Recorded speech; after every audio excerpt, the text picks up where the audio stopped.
तो आओ मैदान में, मार सकते हो तो मार दो तानजीरो कमांडो। आप सभी ने देखा होगा कि किस तरह मुजान नाकिमे के मदद से उबुयाशी का ठिकाना ढूंढ लेता है और उसे मारने खुद चले जाता है। बट बिफोर ही किल देम, उबुयाशी के अपना प्लान एक्टिवेट कर लेता है, जिसमें उसके फैमिली के साथ मुजान को भी ब्लास्ट होना पड़ता है। बट अनफॉर्चुनेटली वो नहीं मरता, लेकिन उबुयाशी की कुछ ऐसी चीजें मिलाई थी जिसे मुजान का रीजनरेशन पावर वीक हो जाता है। मुजान उससे पहले कुछ कर पाता, हाशिरास और तानजीरो उसे चारों तरफ घेर लेते हैं। वो उसे मारने ही वाले थे, लेकिन नाकिमे तो वो सारे इन्फिनिटी कैसल में एंटर हो जाते हैं, जहां पर thousands of demons and upper moons उन्हें मारने के लिए इंतजार कर रहे थे। तानजीरो के साथ गियो भी था। गियो बताता है कि उसका पीछे एक डीमन है। जैसे ही तानजीरो देखता है, एक ही स्लैश में उसे काट देता है।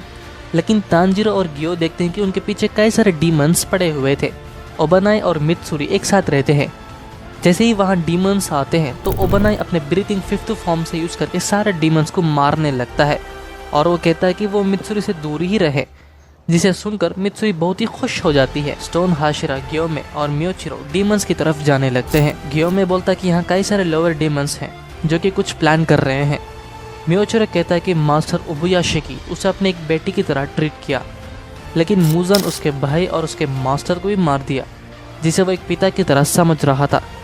गियोमे को बहुत ही गुस्सा आता है। मियोचिरो कसम खाता है कि वह जरूर मुजान को जान से मार देगा। सारे हाशिरास गुस्से में थे।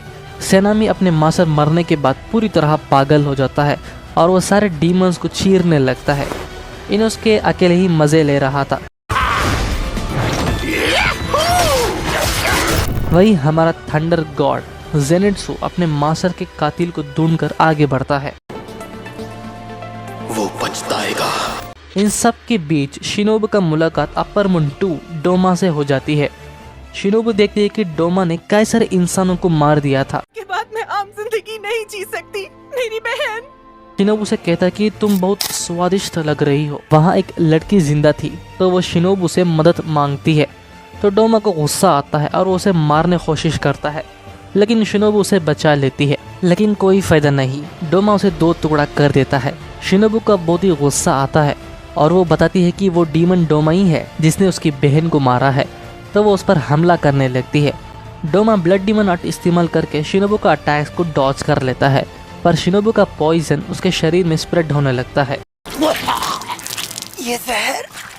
लेकिन डोमा बताता है कि वो उसका पॉइजन को डिकम्पोज कर लेगा। इस तरह तो insect breathing, dance of gadfly fight, swarming cuts. इसके बाद हमें डोमा के फ्लैशबैक्स दिखाते हैं। अपर मून्स के फ्लैशबैक्स के बारे में किसी और वीडियो में बात करते हैं। फिलहाल हम कहानी को आगे देखते हैं। शिनोबु उस पर वार करने लगती है, लेकिन डोमा उसे बहुत ही घायल कर देता है। 100-legged zigzag।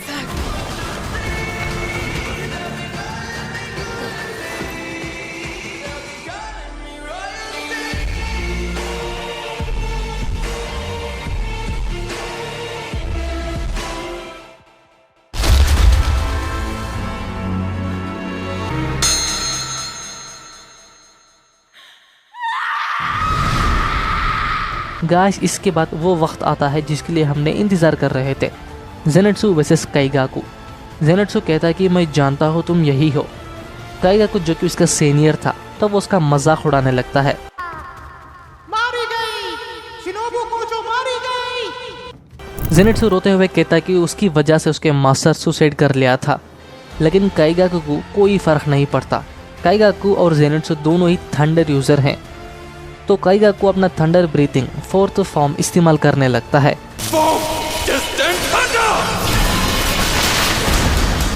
बहुत धीमे हो Kaigaku. But guys, Zenitsu within the second उसके शरीर को चीरने लगता है। बस इतना ही नहीं, वो कहता है too slow trash. Guys, this is insane moment, क्योंकि जेनेट्सु पहली बार एक डीमन से इस तरह कह रहा है।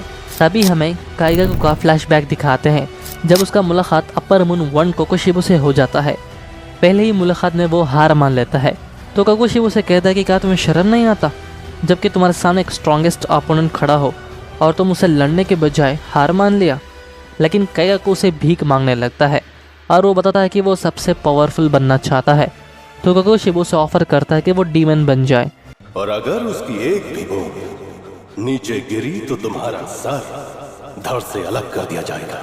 तो काइगाकू काकोशिबा को दिए हुए डीमन ब्लड पी लेता है।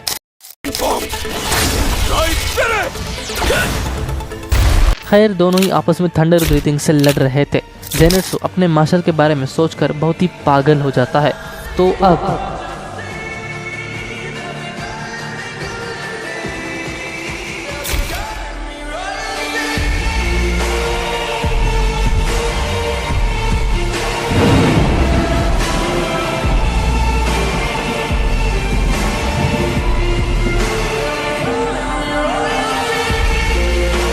This is what he give back. Zenitsu खुद ही थंडर ब्रीथिंग का 7th फॉर्म क्रिएट किया था, जो कि सबसे स्ट्रॉन्गेस्ट अटैक था। फाइनली जेनेत्सु अपने मास्टर का बदला ले लेता है। इसके बाद कुछ इमोशनल फ्लैशबैक्स भी दिखाते हैं। Water breathing second form water wheel. लेकिन इस हंगामे में अकाजा एंटर होता है जहां तांजीरो और गियो थे। ये स्मेल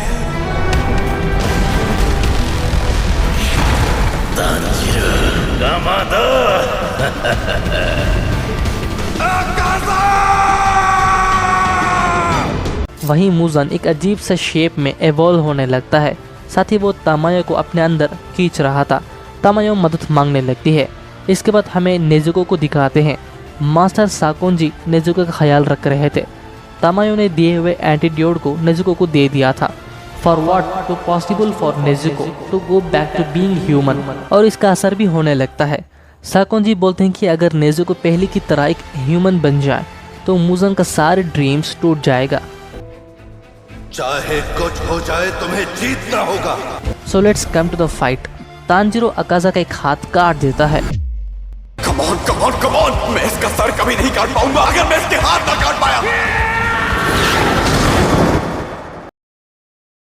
और चेहरे में भी एक स्लैश पड़ जाता है, जिसे देखकर गियो और अकाजा दोनों ही शॉक हो जाते हैं। गियो सोचने लगता है कि तांजीरो का अटैक्स काफी इम्प्रूव हो चुका है, जबकि अब वो अकेले ही एक अपर मून को मार सकता है।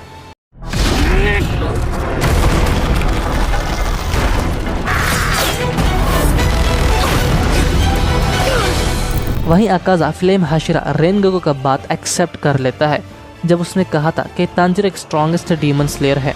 अकाजा पूरी ताकत से लड़ना शुरू करता है, तो गियो भी इस बैटल में एंटर हो जाता है और तांजीरो को अकाजा का अटैक से बचा लेता है। गियो को ये सब सुनकर काफी गुस्सा आता है, जिसे उसका कर्स मार्क भी एक्टिवेट हो जाता है।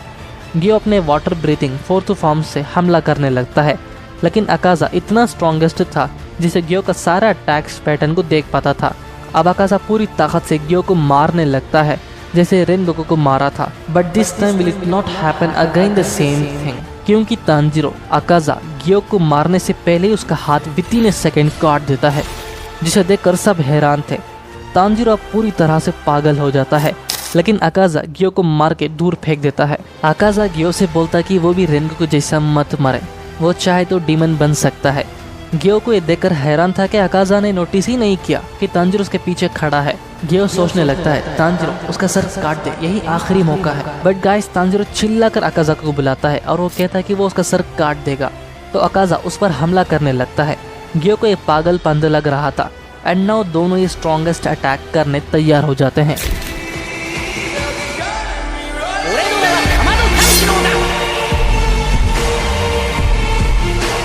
फाइनली तांजीरो अकाजा का सर काट देता है।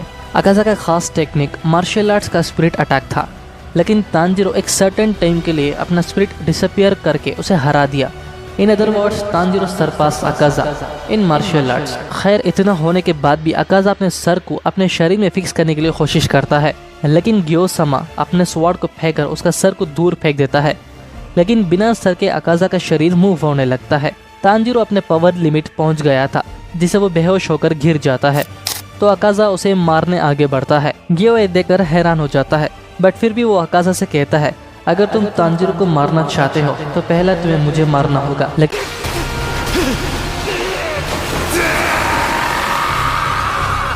लेकिन तभी एक लड़की की आत्मा अकाजा को रोक लेती है। इसके बाद हमें अकाजा के पास्ट लाइफ दिखाते हैं कि किस तरह उसके डैड, मास्टर और उसके होने वाली वाइफ को मार दिया गया। तो अकाजा सबसे स्ट्रांग बनकर उन सबको मारना चाहता था जिन्होंने भी उसके फैमिली को मारा है। इसी सिचुएशन में मुजान उसे खुद मिलने आता है और उसे एक डीमन बना देता है। इसके बाद अकाजा वही करता है जो वो करना चाहता था। तांजीरो को होश आ गया था तो वो देखता है कि अकाजा स्टिल मूव कर रहा था, तो वो अपना स्वॉर्ड से उसे मारने की कोशिश करता है, लेकिन उसके शरीर में स्ट्रेंथ ही नहीं था, जिसकी वजह से वो स्वॉर्ड स्लिप हो जाती है। अकाजा को रोकना होगा वरना वो रीजनरेट हो जाएगा। तो तांजीरो अपने हाथों से उसे मुक्का मारता है तो अकाजा को अपना मास्टर याद आते हैं। नौ अकाजा अब डिस्ट्रक्शन फॉर्म एक्टिवेट करने वाला था जो रेन गोकू के खिलाफ इस्तेमाल किया था। गियो चिल्लाता है कि तांजीरो मेरा फिक्र मत कर। इसके बाद अकाजा अपने मास्टर को याद करवाने के लिए तांजीरो को थैंक्स कहकर वो अटैक अपने आप पर ही ले लेता है। इट्स सो इमोशनल बिकॉज अकाजा के बॉडी अपने आप ही रीजनरेट हो रहा था, लेकिन अकाजा बोलता है कि प्लीज रीजनरेट होना बंद करो, मैं इस लड़ाई में हार चुका हूँ तो मैं अब कम्प्लीटली मरना चाहता हूँ। अकाजा को अपना डैड दिखते हैं जो कि वह बहुत ही खुश थे। इवन अकाजा के मास्टर उसे हेट नहीं करते, वो सभी उसे एक्सेप्ट कर लेते हैं। लेकिन तभी मुजान उसे कहता है कि क्या तुम स्ट्रांग बनना नहीं चाहते, क्या तुम यही मरना चाहते हो, जिसे अकाजा फिर से एक सेकंड ईविल बन जाता है। लेकिन उसकी वाइफ उसे कहती है कि बस बहुत हो गया, सब कुछ खत्म हो गया। अकाजा रोते हुए उससे माफ़ी मांगता है कि जब उसकी ज़रूरत थी तब वो उसके साथ नहीं था। उसकी वाइफ बोलती है कि मैं बहुत खुश हूँ कि तुम हमें अब तक याद रखे हो, और वो बहुत ही खुशी से कहती है कि वेलकम बैक माय हस्बैंड। नौ इसी के साथ अकाजा की बॉडी पूरी तरीके से मिट जाता है। तांजीरो और गियो काफ़ी देर लड़ने की वजह से बेहोश होकर पड़ जाते हैं। कासुगाई क्रोस एक खबर सबको बताते हैं। इवन अकाजा का प्रेजेंस गायब होने का कोकोशिबु और डोमा को भी पता चल जाता है। डोमा अकाजा को खोने का एक्टिंग करता है। तुम जिद्दी और वाहियात हाशिरात की आखिरी रात होगे।